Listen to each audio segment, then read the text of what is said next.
તો નમસ્કાર ગુજરાત, સ્વાગત છે ફરી એકવાર આપનો તાજા નવા હવામાન સમાચારની અંદર. ચોમાસાની ગતિમાં આજે કેટલો બદલાવ થયો અને સાથે ગુજરાતમાં આજે ધોધમાર વરસાદની શરૂઆત થઈ ગઈ છે. દરિયાકાંઠાના ભાગોની અંદર તો ગુજરાતમાં હવે લાપસીના આંધણ મૂકી દેજો અને ખેડૂત મિત્રો તૈયારીમાં રહેજો, કારણ કે ખુશખબરી ભર્યા સમાચાર આવી રહેલા છે. સૂઈ ગયેલું ચોમાસું હવે ફરીથી જાગશે, કારણ કે ગુજરાત રાજ્યના હવામાનમાં આવનારી કલાકોમાં થવાના છે મોટા પાયે કેટલાક બદલાવો, જેના વિશે આજના આ વિડીયોની અંદર વિસ્તારથી સમજવાના છે. જ્યાં દર્શક મિત્રો, ગુજરાત રાજ્યમાં જે ચોમાસું ઊંઘીને બેઠું છે, ગુજરાતમાં પ્રવેશ નથી કરી રહ્યું, તેને લઈને પણ રાહતના સમાચાર આવી રહ્યા છે. અને આ વર્ષ 2026ના ચોમાસું જે છે તે શરૂ થવા જઈ રહ્યું છે. અને એટલું જ નહીં, નવું નક્ષત્ર પણ બદલાવવામાં આવે થોડી કલાકો છે, અને એની સાથે વાવણીને લઈને પણ મહત્વના સમાચાર આવી રહ્યા છે. બધી માહિતી સમજીએ એની પહેલા જો તમે તારીખને લઈને કન્ફ્યુઝ હો કે આપણે કઈ કઈ તારીખો વિશે વાત કરી રહ્યા છીએ, તો મિત્રો આજના આ વિડીયોની અંદર આપણે 2 થી 3 તારીખો વિશે વાત કરવાની છે. કઈ કઈ તારીખ? તો મિત્રો સૌથી પહેલા તો બુધવાર અને 17 તારીખ કેટલો વરસાદ પડશે વિસ્તારથી સમજીશું, કારણ કે ચોમાસાના વરસાદોની શરૂઆત હવે ગુજરાતમાં મોટા પાયે થઈ ગઈ છે. તમને એમ હોય કે ક્યાં વરસાદ પડ્યો, તો એ પણ તમને સમજાવીશ, કારણ કે 16 તારીખ અને મંગળવારની અંદર ગુજરાત રાજ્યના 3 થી 4 જિલ્લામાં ધોધમાર વરસાદો પડ્યા છે. કયા કયા જિલ્લામાંથી કઈ કઈ માહિતીઓ આવી રહી છે વિસ્તારથી સમજાવીશું. એટલું જ નહીં, બુધવારની અંદર 17 તારીખની અંદર ક્યાં કેટલો વરસાદ પડશે વહેલી સવારથી મોડી રાતના 12 વાગ્યા સુધી, એ વિસ્તારથી સમજીશું. સાથે મંગળવાર અને 16 તારીખે ગુજરાતમાં કઈ કઈ જગ્યાએ વરસાદ પડ્યો એના લાઈવ ફોટા અને વિડીયો હું તમને દેખાડીશ આજના વિડીયોમાં. અને સાથે મિત્રો, ચોમાસાની તારીખોને લઈને મહત્વપૂર્ણ આગાહી સામે આવી રહી છે. ગુજરાત રાજ્યના હવામાનની અંદર અચાનક મોટો પલટો જોવા મળી રહ્યો છે. આખા ગુજરાતમાં જે છે તે ફરી એકવાર વાવણી લાયક વરસાદોની આગાહી દર્શાવવામાં આવી રહી છે. અને જોઈ લો, આખા ગુજરાત ઉપર વરસાદ જે છે તે તૂટી પડતો જોવા મળી રહ્યો છે. અને હવે આ ચોમાસું કેટલું છે, ક્યાં છે અને ક્યાંથી કઈ રીતે આગળ વધશે, બધી માહિતી સમજાવવું એ પહેલા ફરજિયાત વિડીયો છેલ્લે સુધી મિત્રો આજનો જોઈ લેજો, કારણ કે જો આ વિડીયો તમે છેલ્લે સુધી જોશો તો હવામાનને લગતી નાની મોટી બધી માહિતી જે છે તે તમારા કાન સુધી પહોંચી જવાની છે. અને અત્યારે હાલ જે ગુજરાતમાં વરસાદ થઈ રહ્યો છે એ ચોમાસાને કારણે નથી. અત્યારનો જે વરસાદ છે વેસ્ટર્ન ડિસ્ટર્બન્સ એટલે કે પાકિસ્તાન ઉપરથી ગુજરાત તરફ જે સિસ્ટમ આવી રહી છે તેનો છે, પરંતુ ચોમાસાના વરસાદો ક્યારે પડશે, કઈ તારીખે, એના વિશે પણ સમજાવીશ આજના વિડીયોમાં. મિત્રો, આ શું માહિતી ગુજરાતની ચેનલ સબસ્ક્રાઇબ નથી કરી તો સબસ્ક્રાઇબ કરી દો, અને આ વિડીયોને જો તમે હાઈપ નથી કર્યો તો નીચે કોમેન્ટની બાજુમાં હાઈપ લખેલું બટન હશે, દબાવી દેજો, જેનાથી તમને દરરોજના વરસાદના સમાચાર દરરોજ ફ્રીમાં તમારા મોબાઈલ ફોનના માધ્યમથી મળી જશે. તો ટાઈમ બગડ્યા વગર વિડીયોની શરૂઆત કરીએ. સૌથી પહેલા સમજીએ કે ગુજરાત રાજ્યમાં છેલ્લા 24 કલાકમાં ક્યાં કેટલો વરસાદ પડ્યો છે. અને જે 16 તારીખ અને મંગળવારના રોજ ગુજરાતમાં વરસાદના શ્રી ગણેશ થયા છે તેને લઈને વાત કરીએ તો જોઈ લો, હું તમને લાઈવ ફોટા પર દેખાડું એની પહેલા કઈ કઈ જગ્યાએ વરસાદ પડ્યો એ દેખાડી દઉં. તો કચ્છ જિલ્લામાં મિત્રો ઘણી બધી જગ્યાએ વરસાદો પડ્યા છે. જી હા દર્શક મિત્રો, કચ્છના અમુક વિસ્તારોમાં વરસાદી ઝાપટા જોવા મળ્યા દરિયાકાંઠાની અંદર. અને ખાસ મિત્રો, આ વરસાદ રાત્રિના સમયગાળા દરમિયાન સાંજ પડીએ જે છે તે વધારે જોવા મળ્યો. એની સિવાય 16 તારીખે જોઈ લો તો 16 તારીખ અને મંગળવાર સાંજના 5 થી 6 વાગ્યા આસપાસનો મિત્રો સમય, અને જોવો તો પોરબંદરની અંદર જે છે તે ભૂક્કા બોલાવનારા વરસાદો પડ્યા છે. કોઈ સામાન્ય વરસાદ નથી મિત્રો, આ સામાન્ય કરતા પણ વધારે વરસાદ પડ્યો છે, ધોધમાર વરસાદ પડ્યો છે. અને ગુજરાતના દરિયાકાંઠે પોરબંદર લાગુના વિસ્તારોથી શરૂઆત થઈ ગઈ છે. જણાવીએ તો દ્વારકા લાગુના દરિયાકાંઠાના વિસ્તારોમાં પણ હવે વાદળોની શરૂઆત થઈ ગઈ છે. અને આ બધા વાદળો જે છે તે ગુજરાતમાં હવે ધીમે ધીમે આગળ વધીને ફેલાઈને આખા ગુજરાતમાં ફરી એકવાર કડાકેદાર વરસાદોની શરૂઆત થાય એ પહેલા આ વિડીયો છેલ્લે સુધી જોશો તો તમને ખબર પડી જશે, કારણ કે હજુ આજે સિસ્ટમની શરૂઆત થઈ છે 16 તારીખે રાત્રે. એ 17 તારીખ અને બુધવારના રોજ આખા ગુજરાતમાં મુશળધાર વરસવાની છે. એમાં કયા કયા ગામમાં વરસાદ પડશે એ કોઈ ગામના નામ સાથે જે છે તે હું તમને આ વિડીયોમાં જણાવવાનો છું. તો જોઈ લો, અહીંયાથી મિત્રો બીજી પણ તમને માહિતી આપી દઈએ. તો મિત્રો, મેં તમને દેખાડ્યું કે ક્યાં કેટલો વરસાદ આવ્યો. હવે તમને જણાવું કે વરસાદ આવવાનું કારણ શું છે, કારણ કે ચોમાસું તો હજુ ઘણું દૂર છે. તો ચોમાસું દૂર હોવા છતાં શા માટે 16 તારીખે વરસાદ આવ્યો અને 17 તારીખે હજુ આવવાનો છે? મિત્રો, આનું મુખ્ય કારણ છે, જો પાકિસ્તાનથી રાજસ્થાન બોર્ડર ઉપર વિનાશકારી વેસ્ટર્ન ડિસ્ટર્બન્સની સિસ્ટમ બની ગઈ છે. રાજસ્થાન ઉપર તો મિત્રો 2-3 ઇંચના વરસાદો પડ્યા છે, અતિ ભારે વરસાદો પડ્યા છે. અને હવે એ સિસ્ટમ સીધી અહીંયા જોવો તો જેસલમેર બીકાનેરના વિસ્તારોથી લઈને સિકરથી લઈને મિત્રો સીધી હવે અજમેરથી લઈને ગુજરાત ઉપર ત્રાટકવાની છે. અને આ સિસ્ટમને કારણે પહેલેથી વરસાદો શરૂ થઈ ચૂક્યા છે, મેં તમને દેખાડ્યા.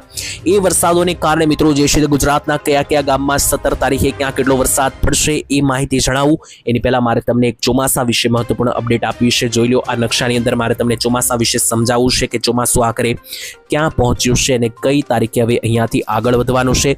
તો મિત્રો, હવામાન વિભાગ એટલે કે IMDએ જે છે તે આ નકશો બહાર પાડ્યો છે આજે, અને IMDનો જે આ નકશો છે જાણીને ફરીથી તમે ચોંકી જવાના છો, કારણ કે છેલ્લા 9 દિવસથી આ ચોમાસું આગળ નથી વધ્યું. એટલે કે જ્યાં ચોમાસું 8 તારીખે હતું ત્યાં જ આ ચોમાસું 16 તારીખે પણ જોવા મળ્યું. એટલે ટોટલ 8, 9, 10, 11 અને 12 તારીખ, ત્યાર પછી જુઓ તો 13, 14 અને 15 અને 16 તારીખ, એટલે ટોટલ જોશો તો આ ટોટલ મિત્રો જે છે તે તમને 9 દિવસ સુધી આ ચોમાસું એક ડગલું પણ આગળ નથી ચાલ્યું. 9 દિવસ જે છે તે એક જ જગ્યા પર ચોમાસું જોવા મળી રહ્યું છે. જોઈ લો, હવામાન વિભાગે નકશો જાહેર કર્યો, ત્યાં જુઓ 8 તારીખે જ્યાં ચોમાસું હતું ત્યાં જ આજે 9 તારીખે પણ જોવા મળ્યું. પરંતુ રાહતના સમાચાર એ છે કે બંગાળની ખાડીમાં ધીમે ધીમે હવે સિસ્ટમ બનતી જોવા મળી રહી છે, જેનાથી આ ચોમાસું હવે થોડું આગળ વધવાનું છે. કારણ કે છેલ્લા ઘણા બધા સમયથી આપણને એવું હતું કે 15 તારીખે વરસાદ આવી જશે, 16 તારીખે ચોમાસું આવી જશે, પરંતુ આપણી બધી જ આગાહી જે છે તે વ્યર્થ ગઈ છે. કારણ કે જેટલા પણ મિત્રો હવામાન નિષ્ણાંતો, હવામાન વિભાગની આગાહી પણ અહીંયા ફેલ થતી જોવા મળી છે, કારણ કે ચોમાસાએ અસલી રૂપ દેખાડી દીધું છે. અને આજે રાહતભર્યા સમાચાર એ છે મિત્રો કે અહીંયા જે અરબ સાગર ગઈકાલ સુધીમાં સાવ કોરો હતો, આજે મિત્રો સિસ્ટમો સક્રિય થતી જોવા મળી રહી છે. અને એટલું જ નહીં, અહીંયા જુઓ તો આ 16 તારીખનો નકશો છે. 16 તારીખે અરબી સમુદ્રમાં કોઈ મોટી વરસાદની સિસ્ટમ નથી દેખાતી, પરંતુ જેવી 17 તારીખ જોશો તો 17 તારીખે ધીમે ધીમે આ વરસાદની સિસ્ટમ અહીંયા અરબી સમુદ્રમાં એન્ટ્રી લેતી થોડી જોવા મળશે. ત્યાર પછી 18 તારીખ જુઓ તો 18 તારીખે પ્રોપર મોટી સિસ્ટમ જે છે મિત્રો જોશો તો અહીંયા અરબ સાગરમાં દેખાઈ રહી છે. અને ત્યાર પછી જેવી 18 તારીખ પછી 19 તારીખ આવશે, એટલે 19 તારીખે પાકા પાયે મિત્રો વરસાદની સિસ્ટમ એકદમ મહારાષ્ટ્ર નજીક આવતી જોવા મળી રહી છે. અને 19-20 તારીખથી મહારાષ્ટ્રમાં વરસાદ શરૂ થઈ જશે. ગુજરાતમાં પણ પ્રી મોન્સૂનના વરસાદો શરૂ થઈ જશે.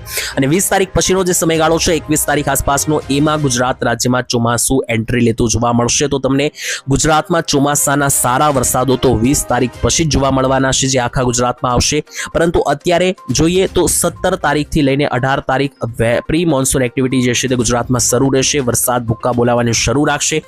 પરંતુ આમ જોઈએ તો હવે વરસાદ દરરોજ શરૂ જ રહેવાનો છે, કારણ કે 16, 17, 18, 19 અને 20 ગુજરાત રાજ્યમાં છૂટા છવાયા વરસાદો શરૂ રહેતા જોવા મળી રહ્યા છે. પરંતુ અસલી વરસાદ કે જે મિત્રો અતિ ભારે આવતો હોય છે, રસ્તાઓને બેટમાં ફેરવતો હોય છે, અને જે પ્રોપર ચોમાસાનો પહેલો રાઉન્ડ હોય છે ખતરનાક, એ માટે તમારે 20 તારીખની રાહ જોવી જ પડશે.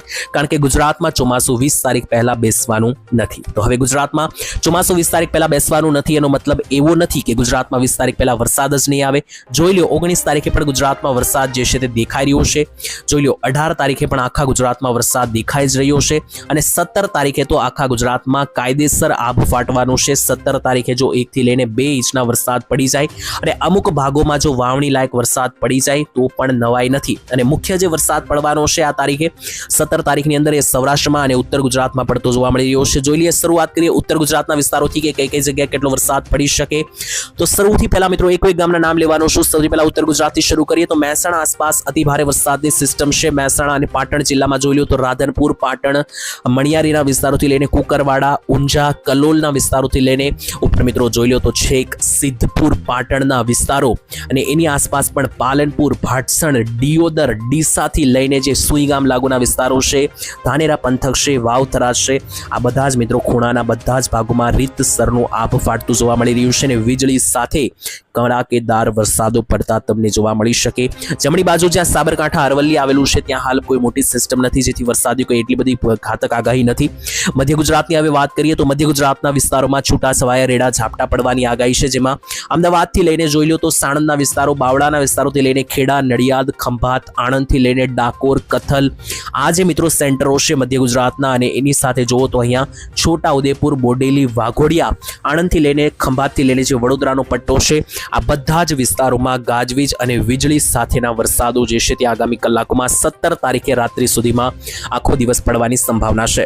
એની સાથે સૌરાષ્ટ્ર ઉપર હવે આવી જઈએ. એના પહેલા કચ્છની વાત કરીએ તો કચ્છના દરિયાકાંઠે વરસાદની સંભાવના છે. નલિયા લાગુનો જે દરિયાકાંઠો છે, માંડવી લાગુનો, ત્યાં મિત્રો વરસાદી વાતાવરણ બનવાની પ્રબળતા હશે. અને અહીંયા મિત્રો 16 તારીખ અને મંગળવારે વરસાદી ઝાપટા પડ્યા પણ છે, અને હજુ 17 તારીખે પણ આગાહી. 18 તારીખની અંદર પણ મિત્રો આગાહી છે, પરંતુ આપણે મુખ્યત્વે 17 તારીખની જ વાત કરી રહ્યા છીએ.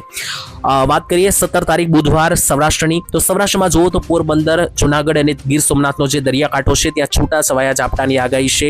અને મિત્રો સૌથી વધારે વરસાદ જે પડતો જોવા મળી રહ્યો છે 17 તારીખમાં એ સૌરાષ્ટ્રના 3 3 જિલ્લામાં દેખાઈ રહ્યો છે અને એ પણ અતિ ભારે ખૂંખાર સિસ્ટમ. જોઈ લો કયા કયા જિલ્લા, તો મોરબી, રાજકોટ, જુનાગઢ અને બોટાદ આ 4 જિલ્લામાં આભ ફાટતું જોવા મળી રહ્યું છે અને વાવણી લાયક વરસાદ પણ પડી શકે. એક જિલ્લાની વાત કરીએ, શરૂઆત કરીએ રાજકોટ જિલ્લાથી. તો રાજકોટની આસપાસ જસદણથી લઈને ચોટીલાના વિસ્તારો નીચે જુઓ તો આજે સરદાર, વિછિયા, ગોંડલના વિસ્તાર છે, કાલાવાડ લાગુના પટ્ટા છે જે જામનગર બોર્ડરે આવેલા છે રાજકોટથી. તો રાજકોટ જિલ્લામાં આવેલા તમામ જિલ્લામાં રીતસરનું આભ ફાટતું અહીંયા જોવા મળી રહ્યું છે. જમણી બાજુ જોઈ લો તો બોટાદની અંદર પણ સાયલાના વિસ્તારોથી લઈને બોટાદ, ગઢડા, સાળંગપુર, માંડવાથી લઈને ધોળેરા અને ધંધુકા લાગુનો જે આખો પટ્ટો છે અહીંયા પણ આવનારી 12 થી લઈને 13 કલાક મેઘ ગર્જના જોવા મળશે. મેઘરાજાનું મેઘતાંડવ થતું જોવા મળશે. ઉપર મોરબી લાગુના વિસ્તારોમાં તો ખૂબ વધારે ઘાતક સિસ્ટમ બનેલી છે. દરિયાકાંઠેથી મોરબીમાં ખૂબ વધારે ખતરો તોળાઈ રહ્યો છે, જેમાં જોઈ લો મોરબીની અંદર જે માલિયા, ધાંગધ્રાના વિસ્તાર છે અને આસપાસ મોરબીમાં આવેલા તમામ તાલુકાઓમાં વરસાદ ભૂક્કા બોલાવશે. અને સુરેન્દ્રનગરમાં પણ ચોટીલા લાગુના જે બોર્ડરીય ભાગો છે ત્યાં પણ આગળ આ સિસ્ટમ આગળ વધતી જોવા મળી રહી છે. નીચે દક્ષિણીય ભાગમાં આગળ વધીએ તો જોઈ લો ભાવનગર વિસ્તારની અંદર પણ છૂટાછવાયા હળવા મધ્યમ ઝાપટાની આગાહી, જેમાં ભાવનગર જિલ્લાની અંદર વિસ્તારથી સમજીએ તો ભાવનગરમાં પાલીતાણા, વલભીપુર, ગારિયાધાર, અલંગ, મહુવા, ભાવનગર, બુધેલ, જેસર આ બધા વિસ્તારોથી લઈને તળાજા પંથક આસપાસ પણ રીતસરનું મેઘતાંડવ થતું જોવા મળી રહ્યું છે. અને ત્યાંથી નીચે પણ તમે જોશો તો મિત્રો એની બાજુમાં પણ અમરેલી જિલ્લામાં પણ જોવો તો છૂટાછવાયા વરસાદી રેડા ચાપટાની આગાહી, જેમાં અમરેલીની અંદર બધા જ વિસ્તારો ઉપર બાબરા, લાઠીથી લઈને આ બાજુ બગસરા, ધારી અને નીચે સાવરકુંડલા, રાજુલા અને લીલિયા તાલુકાની અંદર મેઘ ગર્જના થતી જોવા મળવાની છે. અને જુનાગઢ જિલ્લામાં પણ તમે લાઈવ જોઈ શકો કે જુનાગઢની અંદર તમામ વિસ્તારો માણાવદરથી લઈને કેશોદ, મેંદરડા, વિસાવદર, માણિયાર અને તેની સાથે સાસણગીરના જંગલોથી લઈને ગીર સોમનાથમાં તાલાળા ગીર અને તુલસીશ્યામ સહિતના વિસ્તારોમાં સૌરાષ્ટ્રના બધા જ ભાગોમાં જોઈ લો તો વેધર મોડેલો અનુસાર આભ ફાટતું જોવા મળી રહ્યું છે. દક્ષિણ ગુજરાતની વાત કરી લઈએ તો જોઈ લો દક્ષિણ ગુજરાતમાં પણ અમુક ભાગોમાં છૂટાછવાયા રેડા ઝાપટા જોવા મળી રહ્યા છે, જેની અંદર વિસ્તારો સમજીએ તો છૂટાછવાયા રેડા ઝાપટાની અંદર મિત્રો જે આહવા ડાંગનો વિસ્તાર છે, જોવો વ્યારા, આહવા ડાંગ, નવસારી, એની સાથે સાથે અહીંયા જોવો તો બપોરના સમયગાળા દરમિયાન વલસાડ, નવસારી અને સુરતમાં પણ છૂટાછવાયા જે છે તે મિત્રો વરસાદો પડતા તમને જોવા મળી શકે. તો આ માહિતી થઈ ગઈ તમામ વિસ્તારો વિશે, ચોમાસાની આગાહી અને વરસાદ વિશે. આશા રાખું છું કે તમને સમજાઈ ગયું હશે. વિડીયો પૂરો કરીએ પહેલા હું તમને એક નાનકડી ડિસ્ક્લેમર આપવા માંગુ છું કે વિડીયોમાં આપણે જે કંઈ પણ માહિતી જણાવી અને કહી એ બધી મિત્રો જે છે તે આપણે જે વેધર મોડેલો આપણી પાસે સામે આવ્યા અને જે હવામાન વિભાગની માહિતી છે, જે આંકડા સામે આવ્યા એને આધારે જણાવી છે. આની અંદર જે પણ માહિતી છે તેની પુષ્ટિ અમે કોઈ પણ રીતે કરતા નથી. વિડીયો તમે કયા ગામથી જોયો કોમેન્ટમાં લખી દેજો. વિડીયો પસંદ આવે તો વિડીયોને લાઇક કરીને ચેનલ સબસ્ક્રાઇબ કરી દેજો. કાલે ફરી મળીશું એક નવા હવામાન સમાચારમાં. ત્યાં સુધી દરેક લોકો આજ માટે રજા આપશે. ધન્યવાદ. જય માતાજી, જય દ્વારકાધીશ.